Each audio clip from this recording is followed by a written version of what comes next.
Okay, let's talk about Summerween. So, this was my first time celebrating Summerween. Wow, I have really been missing out. This was absolutely incredible. It gave me something to really look forward to this summer because I didn't have a lot of plans.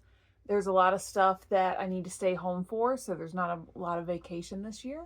I was really bummed out about saying goodbye to my students, and having this to look forward to at the end of June was something else.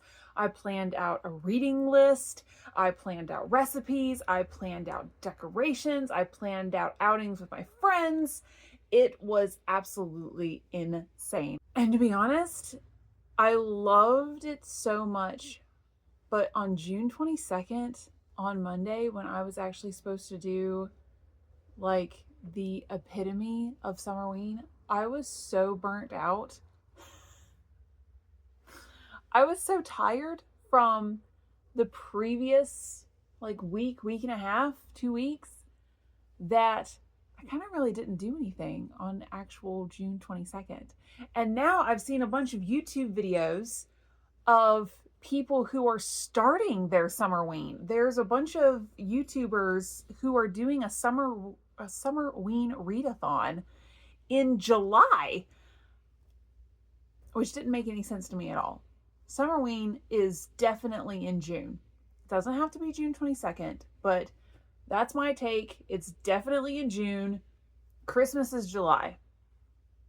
I'm not a Christmas in July person. I won't be celebrating Christmas in July, but yeah, Summerween is in June. But they had some really cute ideas, and this one YouTuber, I'll post a link to her video. It was so adorable. She has logos and stickers and bookmarks and hoodies and t-shirts and prompts and all these things, and it's just a really cool vibe. I really love it. She's super excited about what she's doing. It's awesome. Definitely check that out. So let me show you what I did over my Summerween. First, my friend and I went to the University of Florida campus, and we went to the bat houses.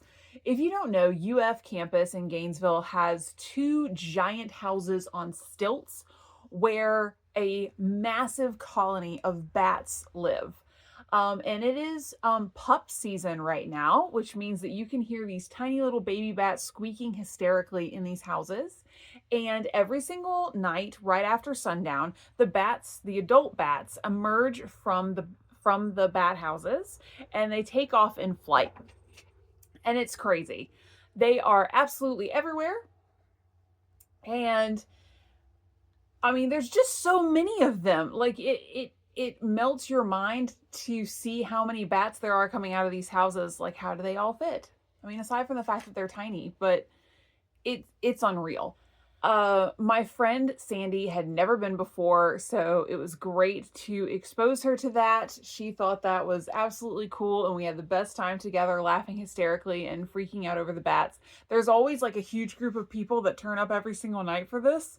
It's it's free. You just show up and you just watch some bats and nature and enjoy the bugs and the heat and the humidity and the stickiness all together. Strangers just having a great time enjoying bats. And of course, I had to wear a Summerween t-shirt, and I had to wear my Summerween sunglasses that I got, and so that was excellent. There were monster cookies, there were witch hat cookies, so lots and lots of baking. I never did get around to doing my spice molasses cake, but that's still going to be on the list. I just need a little break. Then I made some terrariums. I made spooky terrariums, mostly Harry Potter themed, from this book that I have. That was incredibly fun, and I am excited to say that all terrariums are still doing extremely well. So fingers crossed that they continue to be successful. There was an incredible amount of reading. I am still in the middle of reading. I'm going to do a full-length video about what I read and what I thought for Summerween next week, so be on the lookout for that, because I am still in the middle of a couple of books that I'm hoping to wrap up by the time I need to film that video. Then another friend, Barbara, and I, we went to the very bottom of Georgia onto St. Simon's Island, and we were just gonna dress up kind of spooky, have a little Summerween vibes. And we were going to walk around the lighthouse there and check out the Lighthouse Museum, the World War II at Home Museum, and a couple other places around this really cool little island. And it turned out to be the spookiest day of all. It was thundering, it was pouring rain, there were just really spooky vibes going on. And I don't know if you've ever been inside a lighthouse during a lightning and thunderstorm, but it is a 100% Summerween experience. Check this out. That breeze! Wow. Oh, there it is.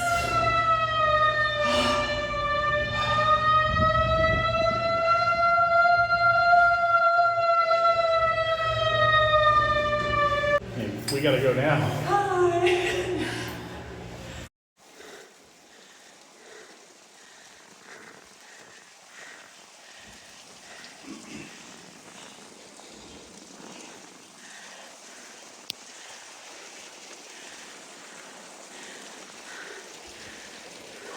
Ever been inside a lighthouse during a thunderstorm?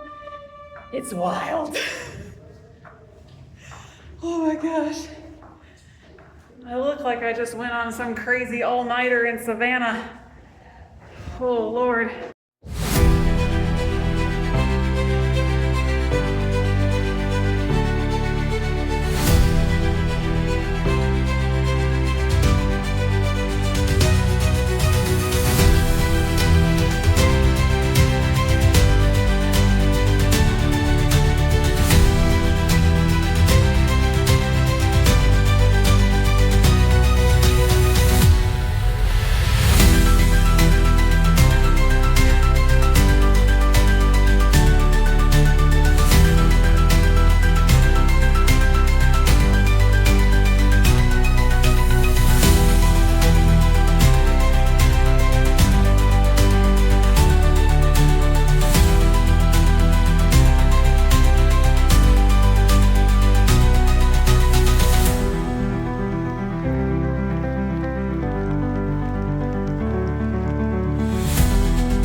So then we went over to the World War II Museum. It's a museum about mostly the state of Georgia and how they handled World War II at home.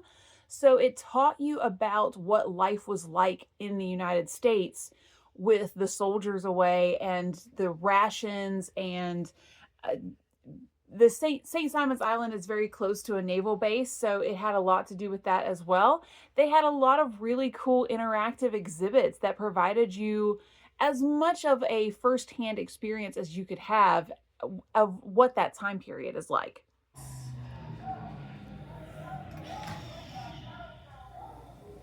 Okay. Yay! Good job.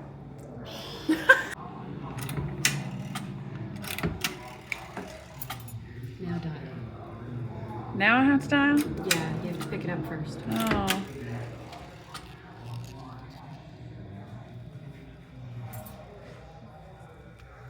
Here she is making a phone call, and yes, I did have to tell this little millennial to pick the receiver up before dialing. All right. How do you measure? Okay. Oh, I'm sure. Yeah. Okay. So you are the minimum height for the U.S. Navy. Oh, look at that. Good job. Yeah. That could be a squid. Okay. Oh, girl, you're gonna be in the Air Force. Yes. I love this song. 85 miles, altitude 35,000 feet. Mohawk, this is Mohawk 1. I even did a kind of flight school radar simulator thing. I was kind of good at it, but you listened to an instructor tell you about the different bogeys on the radar, and you had to match the description of what the instructor was saying to all the various components, and then fire, so to speak, if it was an enemy ship or airplane or something. I think it was airplanes. Or not if it was a friendly, and you had to follow the directions. It was a really great learning opportunity. I would love to use that simulator with my students in teaching them how to listen to directions, multi-step directions on top of that. That would be awesome. Then there was coloring. I got 2 different coloring books, a Summerween coloring book, and then just a cute, cozy kitchen spooky coloring book. I really enjoyed using those. There was even ice skating. There was spooky ice skating. I was decked out in this awesome ghost sweater, having the time of my life ice skating. That was fantastic. They needed more spooky songs though. I will say that. So much food. There was so much food. Apple cider chicken wings, ice cream, marshmallows, snackle boxes, popcorn, Ghoul barbecue ribs, Monster Face burgers, carving watermelon. I mean, it was an end-all be-all eating palooza over Summerween. 100%. Yeah. I had the best time. Oh my goodness, I had the best time. If you've never done a Summerween for yourself, or if you've never picked out something that you're obsessed with and just dedicated a week to whatever that obsession or passion is, can I highly recommend that you try that? Especially if like life's feeling a little boring right now and you just don't have anything to look forward to, or it just kind of feels kind of stagnant, or you're kind of stuck at home for a bit and you've got some extra time on your hands, can I just recommend dedicating a week to your passion? In fact, I even came up with a 31-day plan of how I would like to celebrate spookiness and Halloween and October and fall and autumn every single day for just a little bit for every day of October. I think the great takeaway from this experience for me is, one, spookiness can happen any time of year. Doesn't matter the temperature outside, doesn't matter the season. Spookiness can vibe in any sort of season or time in the calendar. And then secondly, I would say that it really does the soul some good to lean into and get really cheesy and fun with something that brings you joy. And I think that's what Summerween is all about. I think it's about embracing your passions no matter what the season is. And I got a lot of compliments on those crazy striped glasses. They were pretty epic. I also got a lot of stares. But if you know me, that's pretty normal.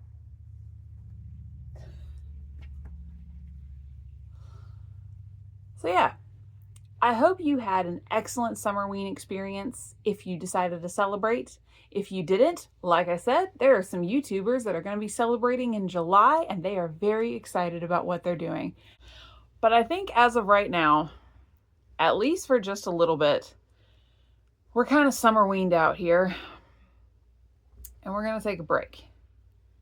I've actually fallen deep down into a rabbit hole on Amazon Prime watching Off Campus, so that's probably going to become my personality for like the next 2-3 weeks, as soon as I finish reading the last couple of books for Summerween, like this one. As always, thanks so much for watching. If you did anything amazing for Summerween, please leave a comment and tell us what you did. We would love to know so that we can add to next year's celebration, because this is definitely going to become an annual thing. Bye!